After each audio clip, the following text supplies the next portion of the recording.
বাজারে আসছে ১০০ টাকার নতুন নোট। আগামী ১২ আগস্ট থেকে বাজারে ছেড়ে দেওয়া হবে নতুন নকশার এই নোট।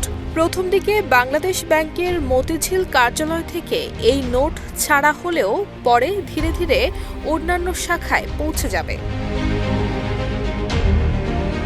বাংলাদেশ ব্যাংকের গভর্নর আহসান এইচ মনসুর স্বাক্ষরিত নতুন এই নোটের আকার নির্ধারণ করা হয়েছে ১৪০ মিলিমিটার দীর্ঘ এবং ৬২ মিলিমিটার প্রস্থে।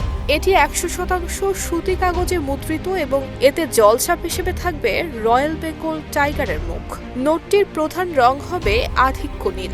সামনে বাম পাশে রয়েছে বাগেরহাটের ঐতিহাসিক ৬০ গম্বুজ মসজিদের ছবি। মাঝখানে নোটের ব্যাকগ্রাউন্ডে পাতা এবং কলিসহ প্রস্ফুটিত জাতীয় ফুল শাপলার ছবিও মুদ্রিত হয়েছে। পেছনের দিকে স্থান পেয়েছে সুন্দরবনের মনোরম দৃশ্য।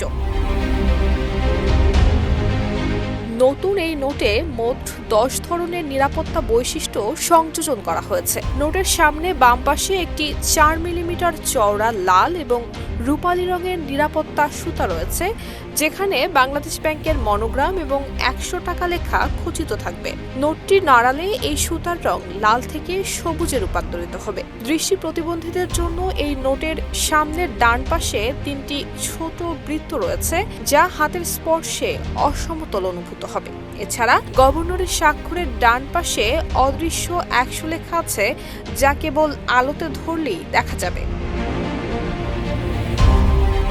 নতুন এই ১০০ টাকার নোট বাংলাদেশের ঐতিহাসিক এবং প্রত্নতাত্ত্বিক স্থাপত্য শীর্ষক নতুন নোট সিরিজের অংশ, যেখানে ভবিষ্যতে আরও যুক্ত হবে ৫০০, ২০০, ১০, ৫ এবং ২ টাকার নোট।